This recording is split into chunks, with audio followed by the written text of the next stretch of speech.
Welcome to Reading and Studying the Book of Mormon with me. We are reading this from cover to cover. I have a playlist, Read the Book of Mormon with me. Feel free to see that playlist to get caught up on old episodes. Now, just to be clear, I'm reading the Book of Mormon from the perspective of a believer, and also I'm reading it probably most beneficially for beginners. If you're new to this book or just looking for a refresher, even though I've read it my whole life, I'm definitely not a deep scholar. I just love the book, so I'm sharing it with you the best I can. I'm happy to have you aboard.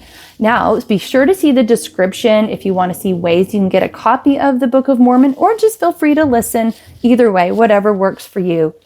We are reading Mosiah Chapter 25, and in the previous chapters, just to remind you of what we're coming from, we have had the people of Alma, who are righteous Christians that were in bondage to some Lamanites. They were able to escape, and now they've joined up with the people of Mosiah in the land of Zarahemla.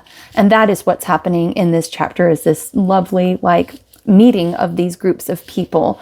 And we'll see what happens there, because the people of Alma converted to Christianity after Alma, the high priest under Noah, who was a wicked king.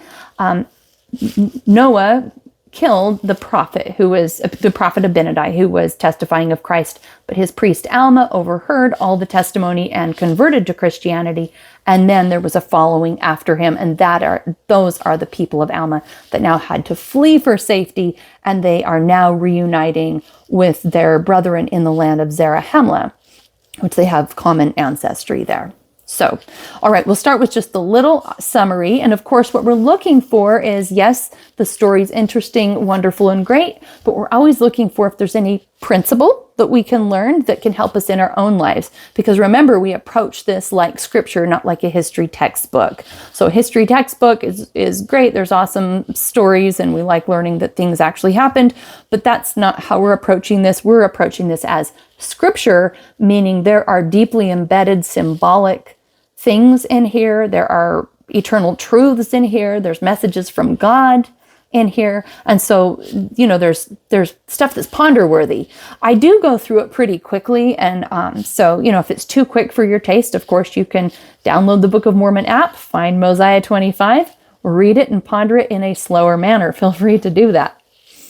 Okay, the summary of what is going to happen is the descendants of Mulek at Zarahemla become Nephites. You'll hear more about that. They learn of the people of Alma and of Zeniff.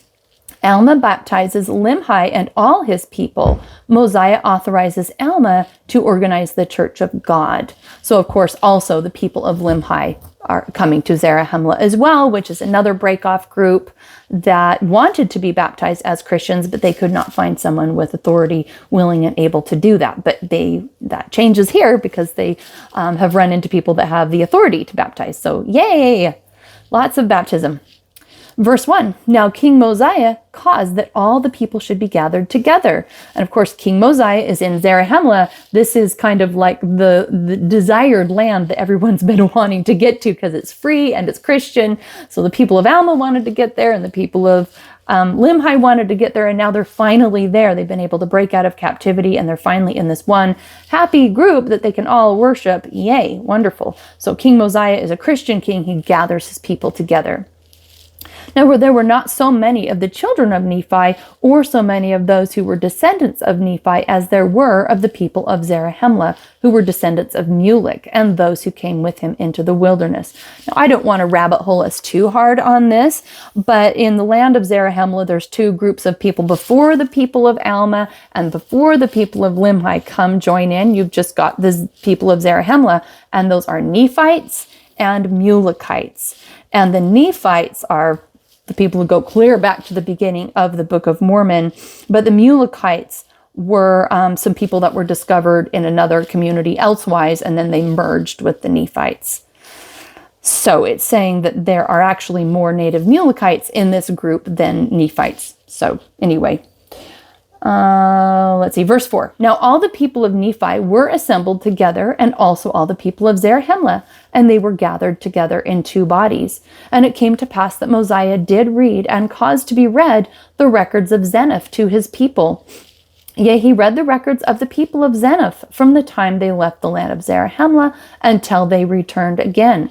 And he also read the accounts of Alma and his brethren and all their afflictions from the time they left the land of Zarahemla until the time they returned again. And Zeniff was an explorer that went out ages before and then ended up captive to the Lamanites, and that ended up in the people of Limhi because, of course, generations went by and Limhi was the king and he came back. So they're kind of having one huge reunion because the people of Alma and the people of Limhi that came back, they originally had been there to begin with, and they've had serious adventures, many of them highly adverse.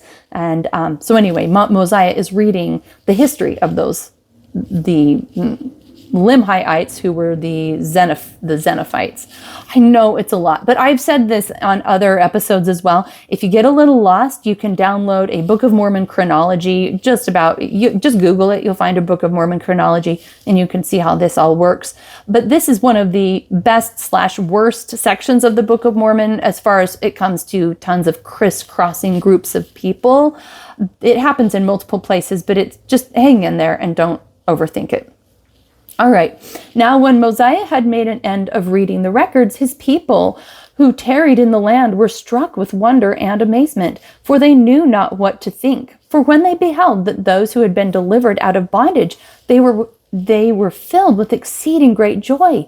And again, when they thought of their brethren who'd been slain by the Lamanites, they were filled with sorrow and even shed many tears of sorrow. And again, this is just referring to things that have happened in past chapters in some of the wars and escapes and so forth with these groups of people. And again, when they thought of the immediate goodness of God and his power in delivering Alma and his brethren out of the hands of the Lamanites and of bondage, they did raise their voices and give thanks to God. And again, when they thought of the Lamanites who were their brethren of their sinful and polluted state, they were filled with pain and anguish for the welfare of their souls. And it came to pass that those who were the children of Amulon and his brethren, who had taken to wife the daughters of the Lamanites, were displeased with the conduct of their fathers, and they would no longer be called by the names of their fathers. Therefore they took upon themselves the name of Nephi, that they might be called the children of Nephi, and be numbered among those who were called Nephites. So this is talking about the group of people. If you go way back to Noah the king, who was the wicked king, his priests, who were wicked priests, when there was a period of war, they all fled, and Noah told them to abandon their wives and children, and so they did, and then they were stuck out in the forest without anyone, and they ended up abducting Lamanite women to become their wives, and now they're learning more about the history, and they are deciding they don't want to be Lamanites. They're seeing how destructive those belief systems were, and they want to become fully Nephites, if that makes sense. Yeah, took upon. Okay, it wasn't Lamanites. They just don't want to be called, because they weren't Lamanites. They just don't want to be called by the names of their fathers, so they're being adopted into the family of Nephi, so to speak. So their fathers would have been whoever their fathers were. Whew. Sorry, I know it's a lot. I think the big principle here is the idea that learning history is important, that learning who you are is important, and being intentional about what you want to create and who you want to become. That ignorance is not good, that we want to align ourselves with groups and belief systems that can help us become our best, that understanding the cause and effect of belief systems and behaviors is important, and that these people are having a very eye-opening experience, understanding that the belief systems and traditions they came from were highly destructive. And they're saying, we want to disavow connection with that and connect with and be affiliated with people who are living high moral principles. So anyway, that's really the big idea. You don't need to worry too much about the crisscrossing timelines and groups of people running everywhere. And now all the people of Zarahemla were numbered with the Nephites, and this because the kingdom had been conferred upon none but those who were descendants of Nephi. And it came to pass that when Mosiah had made an end of speaking and reading to the people, he desired that Alma should also speak to the people.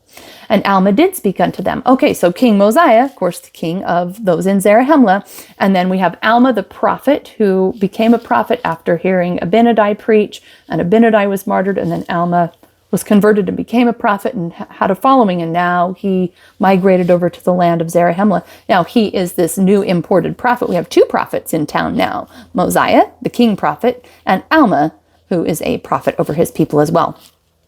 So Alma did speak unto them when they were assembled together in large bodies, and he went from one body to another, preaching unto the people repentance and faith on the Lord. What a stalwart guy Alma is. You know, he has one message, and that is one thing that really was clear as day, is when he heard Abinadi the prophet preach about Christ, he went into the forest to hide, and he wrote exactly what Abinadi taught.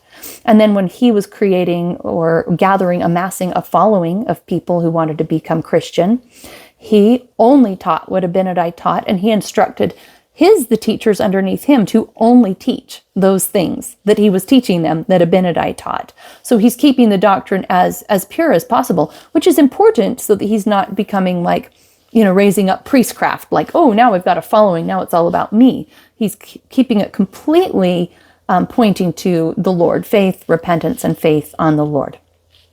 All right, verse 16.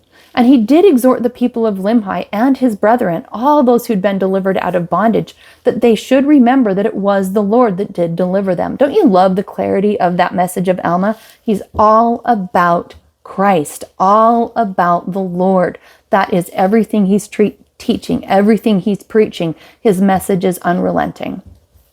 Verse 17, and it came to pass that after Alma had taught the people many things, and had made an end of speaking unto them, that King Limhi was desirous that they might be baptized, and all his people were desirous that they might be baptized also. Therefore Alma did go forth in the water, and did baptize them. Yea, he did baptize them after the manner he did his brother in the water of Mormon. Yea, and as many as he did baptize did belong to the church of God, and this because of their belief on the words of Alma. So, of course, they believed Alma's teachings and wanted to be baptized. But if you go back to quite a few chapters, when the people of Limhi were kind of breaking away from King Noah's contingent, they also, at one point, if I remember right, and I could be wrong, but if I remember right, they actually, I'm remembering it right. When Ammon and the explorers came and discovered the people of Limhi, the people of Limhi asked, can you baptize us? And Ammon said, no, I don't feel worthy. So Limhi and his people had wanted baptism quite a while ago. They've been waiting, but now they're having this mass kind of reconversion experience as they're hearing Alma preach, and they're requesting baptism then and there. And of course, now it's available. So this is so exciting. And I think this really points to the importance of bearing testimony of the Savior as part of our hearing and sharing our conversion, both becoming converted and helping others receive that conversion through the Spirit. And also the importance of baptism.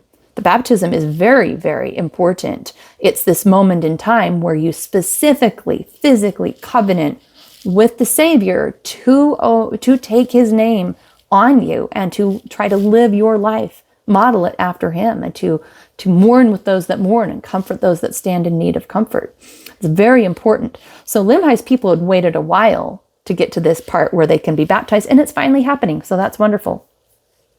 It came to pass that King Mosiah granted unto Alma that he might establish churches throughout all the land of Zarahemla, and gave him power to ordain priests and teachers over every church. Now this was done because there were so many people that they could not all be governed by one teacher. Neither could they all hear the word of God in one assembly. And that makes sense. There's a point in time where a group of people becomes too big, too unwieldy for it to be very effective, and they could see that, so they broke up into smaller units, smaller church units, so they could be taught and mingle more effectively. Therefore, they did assemble themselves together in different bodies, being called churches, every church having their priests and their teachers, and every priest preaching the word according as it was delivered to him by the mouth of Alma. And of course, again, Alma kept it pure by preaching what he was taught from Abinadi. And that is a safety measure to keep it focused on the Savior, again, so that you don't have charismatics taking control and saying, hey, I'll invent some things and make it all about me. They're trying to keep the doctrine pure and focused on the Savior. And thus, notwithstanding there being many churches, they were all one church, yea, even the church of God. So kind of like how in our church we have many wards, many congregations, but it's all the same church. For there was nothing preached in all the churches except it were repentance and faith in God. And I love that because, again, there is a big danger, I think, of, churches turning towards some special interest as their main focus. And although there are many important aspects to the gospel, the anchoring fact is Jesus Christ. He is the main part. That is what the gospel is faith and repentance and baptism and the grace of Christ. That is the whole point. And then everything else that it connects to it is part of the gospel, right? And now there were 7 churches in the land of Zarahemla, and it came to pass that whosoever was desirous to take upon them the name of Christ or of God, they did join the churches of God. And they were called the people of God, and the Lord did pour out his Spirit upon them, and they were blessed and prospered in the land. All right, so that was an exciting chapter to see the people of Alma and the people of Limhi uniting with the people of Nephi, which is actually the Nephites and the Mulekites. And I think it goes to show that when you're united in Christ, you can have a lot of diversity and it works. Because if you're all united in the Savior, then it doesn't really matter what your background is. It's going to work. And I think that's such an important principle for us today. Because, of course, the people of Alma, the people of Limhi, the people of Mulek, people of Nephi, they all had very, very different experiences. And then they came together as one in Christ. And that can help us in our marriages. That can help us in our communities, obviously in our churches. And it's I think an overarching, wonderful, exciting viewpoint to hope for world peace is that if we can, at least those who believe in the Savior, can agree on worshiping him in love and truth, then we can reach out to those who don't in love and truth and unity. And that is really, I think, what the Savior would want for us. Okay, I look forward to seeing you in the next chapter. Thanks so much.